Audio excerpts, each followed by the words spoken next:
حضرت ابو ہریرہ رضی اللہ تعالیٰ عنہ سے روایت ہے کہ نبی پاک صلی اللہ علیہ وآلہ وسلم کا ارشاد ہے، اللہ تعالیٰ اس شخص کے لیے ذمہ داری لیتا ہے جو اس کی راہ میں جہاد کے لیے نکلے، اسے گھر سے صرف اس بات نے نکالا کہ وہ مجھے یعنی کہ اللہ پر ایمان رکھتا ہے اور میرے رسولوں کی تصدیق کرتا ہے،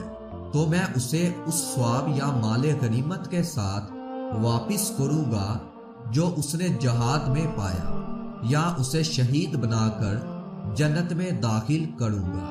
اور رسول پاک صلی اللہ علیہ وآلہ وسلم نے فرمایا، اگر میں اپنی امت کے لیے اسے دشوار نہ سمجھتا تو کبھی چھوٹے سے چھوٹے لشکر سے بھی پیچھے نہ بیٹھ رکھتا،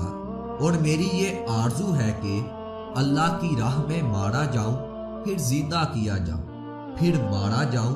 پھر زندہ کیا جاؤں، اور پھر مارا جاؤں۔